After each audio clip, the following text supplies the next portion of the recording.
Shalom buat kita semua. Perkenalkan, nama saya Christina Lumbantoni dengan NIM 200101233. Saya mahasiswi Institut Agama Kristen, Prodi Pendidikan Agama Kristen semester 6. Adapun tujuan saya dalam pembuatan video ini yaitu untuk memenuhi tugas mata kuliah Teologi Alkitab yang diampu oleh Bapak Dr. Baginda Sitompul SPDK. Adapun topik yang akan saya sampaikan pada saat ini yaitu tentang hubungan teologi Alkitab dengan homiletika. Tetapi terlebih dahulu kita harus mengetahui apa itu homiletika dan apa itu teologi Alkitab. Pertama, apa itu teologi Alkitab? Teologi Alkitab adalah ilmu yang mempelajari tentang firman Tuhan atau isi Alkitab ataupun doktrin-doktrin Alkitab. Yang kedua, apa itu homiletika? Homiletika adalah teknik atau seni yang harus dimiliki oleh pengkhotbah untuk menyampaikan firman Tuhan. Ada 4 jenis khotbah, diantaranya yang pertama, khotbah ekspositori. Khotbah ekspositori adalah khotbah yang menguraikan ayat-ayat Alkitab tertentu secara rinci. Yang kedua yaitu khotbah tekstual. Khotbah tekstual adalah khotbah yang memberitakan satu atau dua teks khotbah saja yang terdapat dalam Alkitab. Jadi khotbah ini memberitakan ayat Alkitab tidak selalu runtut atau tidak selalu secara berurutan. Yaitu khotbah biografi. Khotbah biografi adalah khotbah yang menguraikan tentang kehidupan tokoh atau karakter yang ada dalam Alkitab, entah itu dalam kehidupan sulit atau kehidupan bahagia atau kesedihan atau perjuangan hidup dan lain-lainnya. Yang keempat yaitu khotbah evangelikal. Khotbah evangelikal adalah khotbah yang memberitakan kasih karunia dan kebenaran Tuhan. Jadi di sini pengkhotbahnya menganggap dirinya sebagai orang kudus atau tidak akan membawa jiwa-jiwa dalam kesesatan. Selanjutnya yaitu khotbah topikal. Khotbah topikal adalah khotbah yang mengenai topik tertentu dan memiliki relevansi dengan Alkitab. Jadi di sini bahwa pengkhotbah terlebih dahulu mengambil topik khotbahnya baru kemudian dikhotbahkan.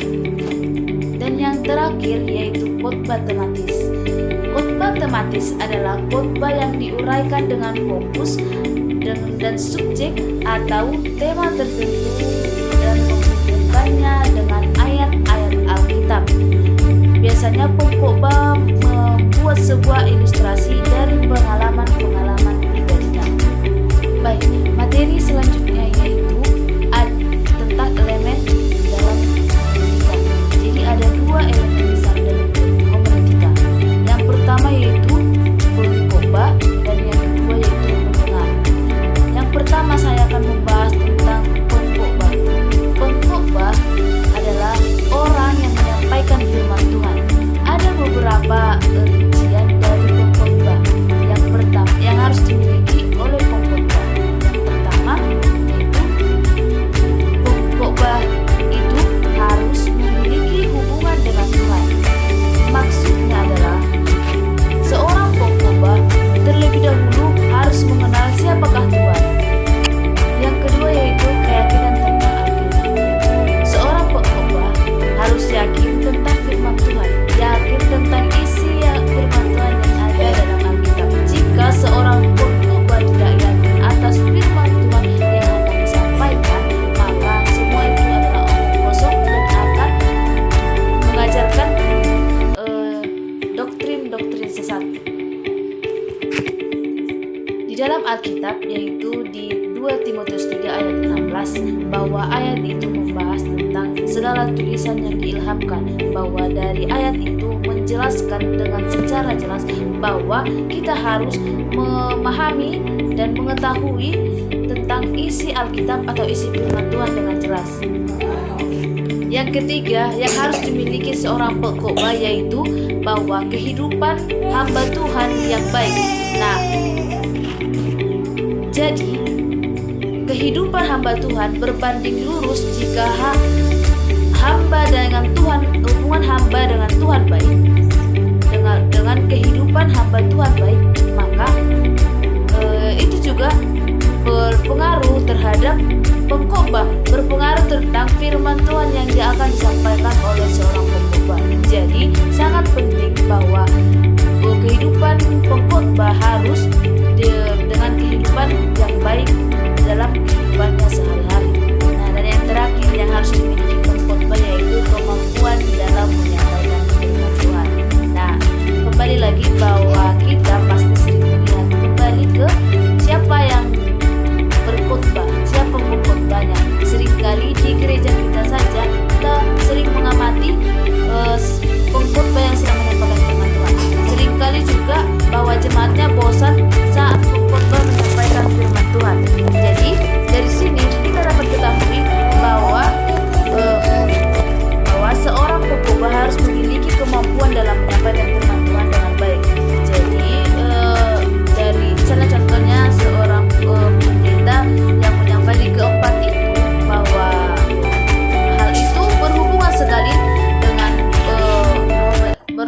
sekali dengan teologi Alkitab, yang dimana ini adalah hal utama yang harus dimiliki oleh pengkhotbah, yaitu yang pertama hubungan pengkhotbah dengan Tuhan, yang kedua memahami isi Alkitab, yang ketiga kehidupan hamba Tuhan yang baik, yang keempat kemampuan menggali firman Tuhan, yang kelima kemampuan menyampaikan firman Tuhan. Nah, yang kedua yaitu dua elemen yang kedua yaitu yang harus dimiliki pengkhotbah, yaitu pendengar. Nah, di dalam berkhotbah ada dua pendengar. Yang pertama yaitu pendengar yang paling utama, yaitu Tuhan sendiri.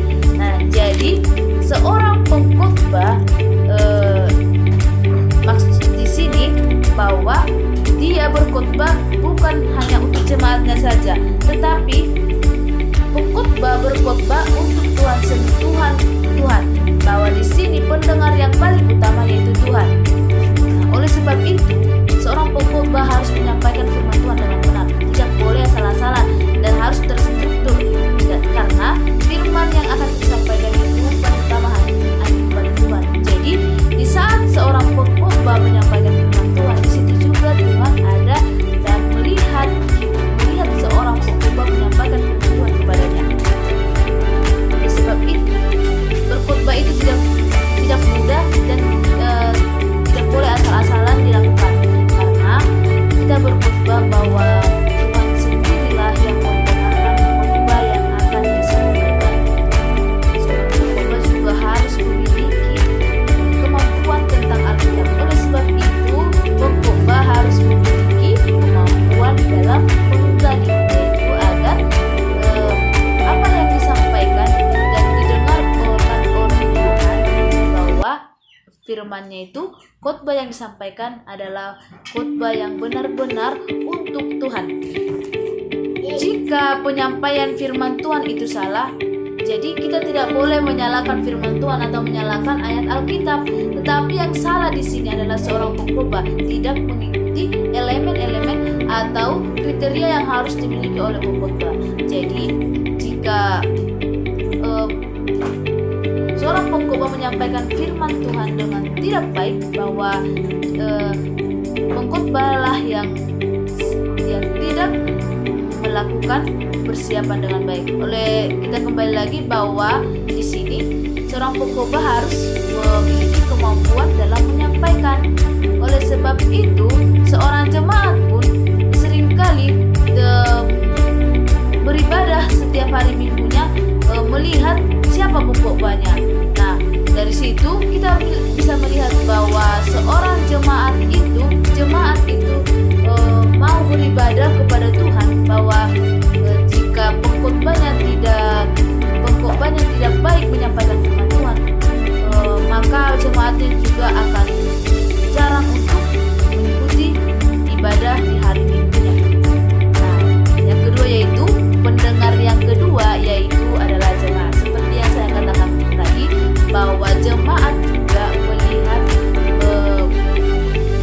dan mengamati siapa pengkhotbah, siapa yang akan didengarkan untuk menyampaikan isi firman Tuhan. Dan jika kita memperhatikan jemaat-jemaat yang ada di dalam gereja setiap hari minggunya, mereka seringkali tidak memperhatikan pengkhotbah. Seperti bapak-bapak misalnya, saat dimulai berdoa mau masuk ke khotbah, bapak-bapak akan keluar dari gereja. Berarti dari sini mereka melihat bahwa pengkhotbah itu jemaat itu melihat pengkhotbahnya itu siapa, bagaimana dia menyampaikan. Dari situ kita melihat dan mereka juga menilai bagaimana mereka menyampaikannya dan bagaimana agar mereka dapat menerima dengan baik isi firman Tuhan, dan ibadah yang mereka lakukan itu tidak sia-sia, dan semua ibadah dan firman Tuhan yang disampaikan itu hanya kepada Tuhan saja. Jadi berkhotbah itu harus disampaikan dalam kuasa Roh Kudus. Oleh sebab itu hubungan teologi Alkitab dengan homiletika itu sangat erat. Oleh sebab itu tidak bisa disebut disebutkan homiletika jika tidak ada Alkitab. Karena tugas teologi Alkitab hanya menggali, dan homiletikalah yang bertugas untuk menyampaikan firman Tuhan. Baik, jadi kesimpulan yang saya ambil dari topik ini yaitu bahwa teologi Alkitab dan homiletika sangat berhubungan, yang dimana teologi Alkitab yaitu bertugas untuk menggali dan homiletika bertugas untuk menyampaikan. Jadi tidak bisa disebutkan homiletika jika tidak ada Alkitab. Oleh karena itulah bahwa teologi Alkitab dan homiletika berhubungan dalam menyampaikan firman Tuhan. Demikian pembuatan video ini.